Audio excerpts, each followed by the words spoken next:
जय Hind everyone. I hope सभी लोग अच्छे होंगे एंड अपनी तैयारी में पूरी तरह से व्यस्त होंगे। एंड जैसे जैसे आपका परीक्षा का टाइम आता होगा तो लग रहा होगा कि मतलब दिल की धड़कनें थोड़ी तेज हो रही होगी और डर भी लग रहा होगा। जैसे कि मैं भी बहुत मतलब कि वो पल जिया हूँ। मैंने भी तैयारी करता था तो मुझे भी डर लगता था जब एग्ज़ाम आने वाला होता है। अब भी लगता है कि मुझे ही एग्ज़ाम देना है, ठीक लगता है। तो आपकी तैयारी को और आसान करने के लिए मैं आपके लिए लेकर आ गया हूँ जो मतलब कि लॉन्ग टाइप वाला होगा ना क्वेश्चन, सब ऐसे कर कर के मैं जो इम्पोर्टेंट वाला होगा देते जाऊँगा आपको, ठीक है। इसको देखिए बाबू, आज देखेंगे हम थेल्स प्रमेय के विलोम को। इसको देखो, एकदम से ये ऐसा क्वेश्चन है ना, एकदम हमेशा आता है। जानते हैं कितने बार पूछा है? लगभग 10 साल में 7 बार पूछा है। 10 साल में 7 बार ये क्वेश्चन पूछा है, 7-8 बार पूछा है। समझ कितना इम्पोर्टेंट है, ठीक।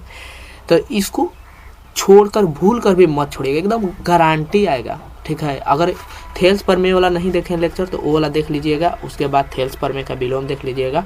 एंड 5-6 गो और थ्योरम है, 3-4 गो बचेगा थ्योरम, उसको भी मैं करा दूंगा, ठीक है। चलिए स्टार्ट करते हैं आज के सेशन को।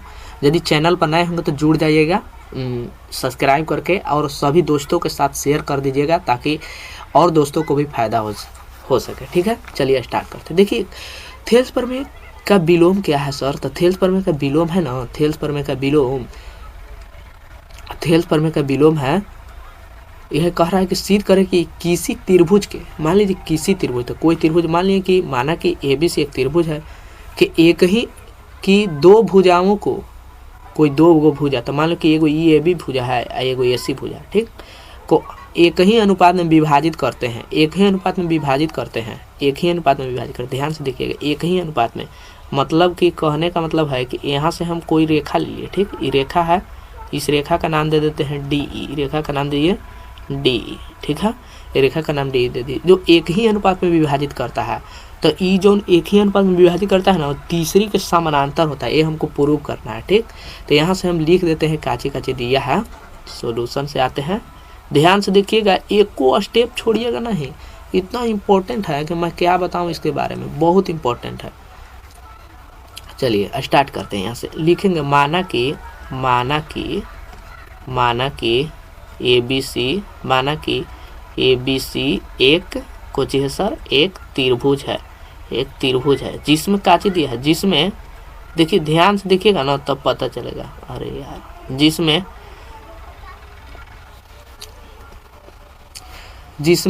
जिसमें दिया है, क्या दिया है,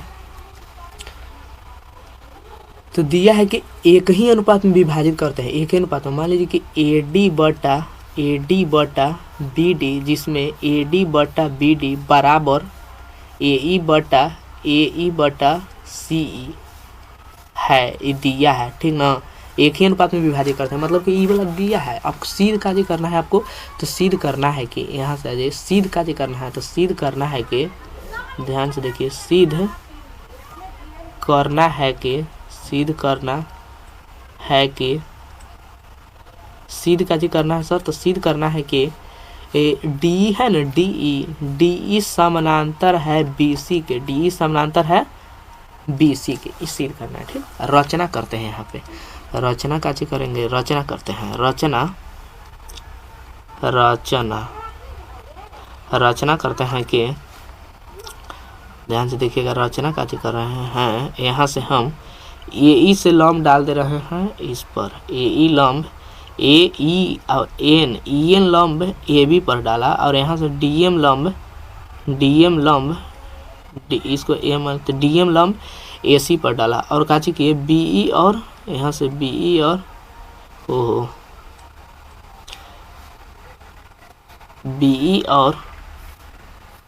BE और CD को मिलाया, BE और CD को मिलाया। रचना काची किए हैं सर, यहाँ पे लिख देते हैं ना, आज यहाँ पे लिख देते हैं। रचना किए हैं कि EN लंब ऐसे लिखा जाता है, EN लंब AB तथा DM लंब AC पर डाला,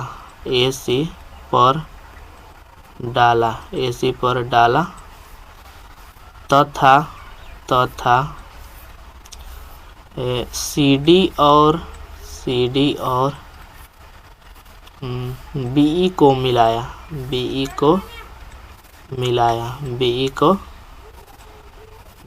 CD और BE को मिलाया। ठीक है, इतना हम रचना कर दिए। ठीक है, अब वैसे ही करेंगे जैसे वो वाला हम किए थे। पहले त्रिभुज के क्षेत्रफल निकालेंगे। कौन सा त्रिभुज के क्षेत्रफल निकालते हैं? पहले निकालते हैं त्रिभुज, परमान चलते हैं ना, यहाँ पे कच्ची लिखते हैं परमान जैसे हम बना रहे हैं ना बाबू, वैसे ही बनाइएगा, आपको फुल मार्क्स मिलेगा। ठीक है, परमान, यहाँ से परमान त्रिभुज ADE का पहले क्षेत्रफल, त्रिभुज ADE का क्षेत्रफल, त्रिभुज ADE का क्षेत्रफल। तो त्रिभुज के क्षेत्रफल का चीज होता है, तो 1/2 गुना आधार गुना ऊंचाई, यही तो होता है सर, यही तो होता है ना। तो यहाँ से 1/2 के 1/2 आधार का चीज है, आधार ADE ला, यहाँ पे त्रिभुज हम पार देते हैं, त्रिभुज ADE। ठीक, ADE, त्रिभुज ADE। ठीक है, और एकरा में लंब का चीज है, पहले लंब ले लेते हैं हम, ए वाला लंब से चलते हैं। ठीक, पहले ई वाला लंब लेते हैं, DM ले लेते हैं, लंब DM है। ठीक, लंब DM है, तो आधार कौन हो जाएगा? जौन पर लंब होता है ना वही आधार हो जाता है। यहाँ आधार ए ही हो जाएगा।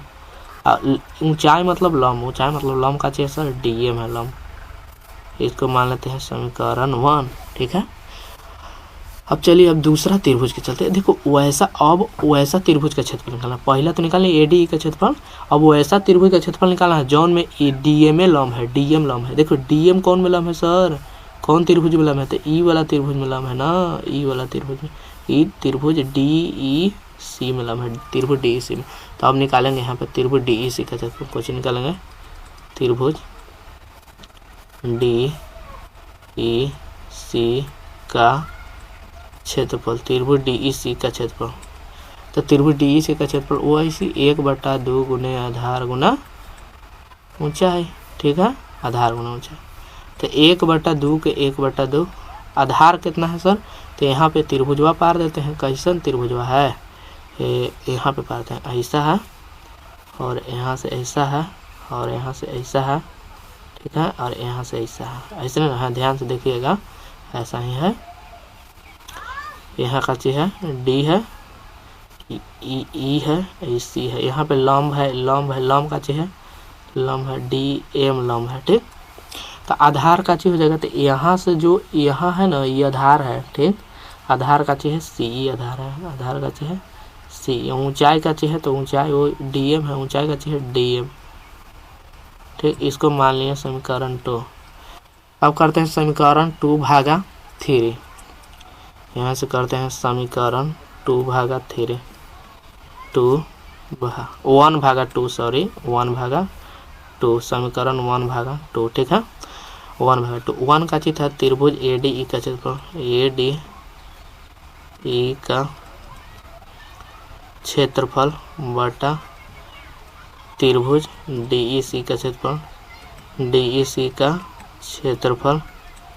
तो ADE का क्षेत्रफल का चीज है, ADE का क्षेत्रफल लिख देते हैं यहाँ से, तो है 1/2 गुना AE गुना DM, AE गुना DM। ठीक, यहाँ से E का चीज 1/2 गुना CE गुना DM, यही ना है। जो काट रहा है उसको उड़ा दीजिए, जो काट रहा है। देखिए 1/2 से 1/2, DM से DM, बचा का चीज सर AE बटा C। इसको मान लें समीकरण नंबर 3। ठीक है, समीकरण 3 मान लें। अब चलेंगे यहाँ तक, आई होप किसी को दिक्कत नहीं होगा। ठीक है, आगे चलते हैं। फिर से निकालेंगे ADE का क्षेत्रफल, फिर से निकालेंगे त्रिभुज ADE का क्षेत्रफल। काहे निकालें सर दोबारा क्षेत्रफल? दोबारा इसलिए निकालेंगे बाबू, काहे कि 2 गो एकरा में अथी ना है, 2 गो लंब है, तो दोनों ला निकाले पड़ेगा। देखो ADE का क्षेत्रफल ऐसा त्रिभुज था, A था, D था, E था, हम निकाल लिए DM लगी। अबरी लंब कौन ला निकालेंगे? अबरी लंब EN लगे निकालेंगे, EN लंब ला। ठीक, निकालते हैं त्रिभुज ADE का क्षेत्रफल, त्रिभुज ADE का क्षेत्रफल। तो 1/2 गुना आधार गुना ऊंचाई। 1/2 आधार अवधि कौन लेंगे तो ई जौन पर लंबा है ना वही वाला आधार वाला लेंगे, तो आधार अवधि लेंगे AD, आधार का लेंगे सर AD। और ऊंचाई का हो जाएगा जो लंब है उसी को ऊंचाई बोल जाते हैं, ऊंचाई EN हो जाएगा ऊंचाई। तो इसको मान लिया समीकरण नंबर 4। ठीक है, 4 तक क्लियर है सभी का। अब देखिए सर एक बार आउट क्षेत्रफल निकालना पड़ेगा, एक आउट त्रिभुज है कौन वाला, देखिए यहाँ पे ध्यान से देखिएगा तो सब त्रिभुज के क्षेत्रफल निकल गया, खाली ई वाला बचल है, ई वाला त्रिभुज बचल है ना, यहाँ से ऐसा त्रिभुज है ना जो ये वाला बचा हुआ है, बचे BDE का, इसका निकाल लेते हैं। यहाँ निकालेंगे त्रिभुज BDE का क्षेत्रफल, त्रिभुज BDE का क्षेत्रफल। त्रिभुज सिंपल है सर, त्रिभुज है तो त्रिभुज का लगा यहाँ पर लिखते चूंकि त्रिभुज, तो त्रिभुज का क्षेत्रफल है 1/2 गुने आधार गुने ऊंचाई, बस।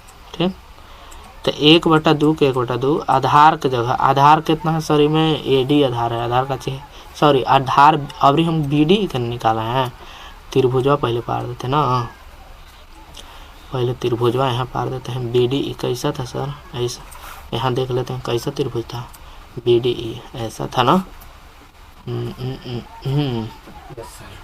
ऐसा था राइट, और यहाँ से लंब ऐसे डाला हुआ था, ये अच्छा से बन जाना, इसको हटाओ, ऐसा था, यहाँ से ये आगे बढ़ा था और यहाँ से इसे लंब डाला था, ऐसा था। ठीक, इसका नाम देते हैं क्या क्या था, यहाँ था B, यहाँ था D, यहाँ था E और E था N। ठीक, अच्छा तो 1/2 आधार की जगह कितना जगह, आधार की जगह यहाँ से यहाँ तक को लेंगे BD, आधार की जगह BD, ऊंचाई की जगह कितना जगह, ऊंचाई की जगह EN, ऊंचाई की जगह EN, इसको मान लिया समीकरण नंबर 5। ठीक है, अब फिर समीकरण 4/5 कर देंगे, यहाँ पे कर देते हैं समीकरण 4/5। ठीक है, समीकरण 4/5, 4/5, तो यहाँ से आ जाएगा त्रिभुज ADE का क्षेत्रफल का था, ADE का क्षेत्रफल बटा त्रिभुज BDE का क्षेत्रफल,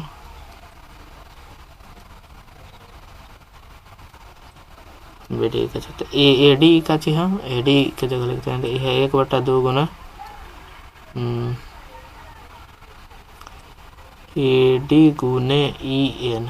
ठीक, ई का चाहिए 1/2 गुने BD गुना EN, राइट। अब यहाँ से जो जो कटेगा ना उसको काट देंगे, जो जो कटेगा उसको काट देते हैं, 1/2 से 1/2, EN से EN, तो बच गया AD बटा BD, इसको मान लें समीकरण नंबर 6, समीकरण नंबर 6। ठीक है, यहाँ तक आई होप किसी को दिक्कत नहीं होगा।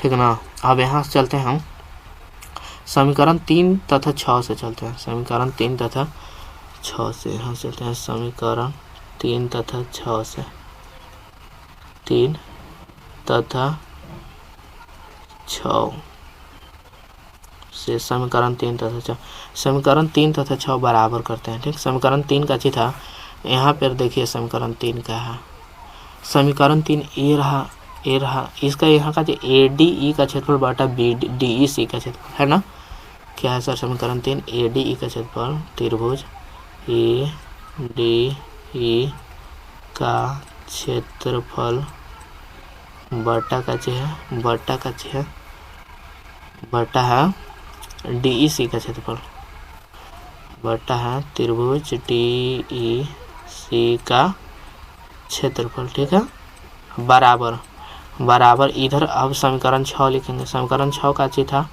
त्रिभुज ADE का क्षेत्रफल, ADE का क्षेत्रफल बटा था त्रिभुज BEC का क्षेत्रफल, BEC का क्षेत्रफल यही था ना, देख लेते हैं थोड़ा सा कहीं गड़बड़ नहीं होनी चाहिए, BEC का, BDC का, यहाँ का है BDC है, BDC का क्षेत्रफल। ठीक, तो देखो ये दोनों बराबर है, यहाँ से जो कटेगा उसको काट डालेंगे, ई से ई कट जाएगा, यहाँ से आ जाएगा त्रिभुज DEC सी का क्षेत्रफल बराबर त्रिभुज BDC का क्षेत्रफल BDC का क्षेत्रफल बराबर है। अब देखो त्रिभुज कहने गया, त्रिभुज DEC, ध्यान से देखिएगा, यहाँ से आ गया ना तो समझ, DEC का क्षेत्रफल, DEC का क्षेत्रफल, DEC का क्षेत्रफल, ध्यान से देखिए, DEC का क्षेत्रफल मतलब ए वाला क्षेत्रफल, ठीक। और कुछ ही था, और त्रिभुज DEC का BDC का और BDC का और BDC का और कौन BDC BDE ना, यहाँ BDE होगा, है ना, BDE का क्षेत्रफल मतलब दोनों बराबर है ना, BDE दोनों बराबर है। अब ध्यान से देखिए तो दोनों का आधार भी सेम है। यहाँ पे ये दोनों त्रिभुज है ना, एगो ई वाला त्रिभुज था और एगो ई वाला त्रिभुज था, दोनों का आधार भी सेम है और क्षेत्रफल भी बराबर है। तो जब आधार सेम हो, क्षेत्रफल बराबर हो, तो क्या चीज होता है। और एक वाव पॉइंट दिया है, एक वाव पॉइंट का चीज दिया है AD बटा BD बराबर AC बटा C, ई वाला पॉइंट भी दिया था। अब दोनों बराबर है, क्षेत्रफल बराबर हो और भुजा का अनुपात हो, तो हम जानते हैं तो यहाँ पे लिखे चूंकि तो BD समानांतर BD नहीं, तो कौन सा भुजा था यहाँ पे कौन है, DE समानांतर BC हो जाएगा, कुछ हो जाएगा यहाँ पे DE समानांतर BC, तो DE समानांतर BC। अब ध्यान से देखिएगा, यहाँ बहुत सारे लोगों को समझ में नहीं होगा, ये प्रूफ हो गया है। देखिए यहाँ पे थोड़ा सा देखिएगा, आपका काम खत्म हो जाएगा, समझ में आ जाएगा। देखिए दोनों का यदि आधार सेम हो, जब कोई त्रिभुज रहता है उसमें यदि आधार सेम हो, यहाँ पे आ जाइए, यहाँ पे लिख लीजिएगा, दो त्रिभुज में यदि आधार सेम हो, यदि आधार सेम हो मतलब कि बराबर हो, सेम हो, तथा क्षेत्रफल भी बराबर हो, तथा क्षेत्रफल भी बराबर हो, क्षेत्रफल भी इक्वल हो, तो दोनों का तो काची होता है, दोनों के जो भुजा होता है समानांतर होता है, दोनों का जो भुजा होता है, दोनों का भुजा समानांतर, तो दोनों का भुजा समानांतर होता है, भुजा पैरेलल होता है, ठीक है। ये वाला पॉइंट याद रखिएगा, यहीं से वाला। आई होप ये वाला क्वेश्चन आपको समझ में आ गया होगा। देखिए आपके एग्जाम में ये वाला जानते हैं इतना बार पूछा ना, ऐसे बना दीजिएगा तो 5 नंबर क्या आपको मतलब कि 6 नंबर भी मिल सकता है, इतना अच्छा से बनाइएगा तो, ठीक ना। आपको अच्छा से एकदम से प्रिपेयर करना। अगर इसका नोट्स चाहिए, ए वाला सोचते हैं कि सर हमको ए वाला नोट्स दे दीजिए, तो ए वाला पे मैसेज कीजिएगा, ए वाला नंबर पे मैं आपको ए ऐसे ही बनाया हुआ दे दूंगा, ठीक है। ए वाला नंबर पे मैसेज कीजिएगा, मैं आपको ए वाला PDF दे दूंगा, ठीक। PDF फ्री में PDF एकदम से मिलेगा, ठीक है। तो मिलते हैं नेक्स्ट सेशन में, जब तक के लिए सेव कर देता हूँ पहले ना, सेव कर देते हैं। एल्स प्रमेय का विलोम, एल्स जल्दी में थोड़ा मैसेज कीजिएगा, नहीं तो ज़्यादा लग जाता है। प्रमेय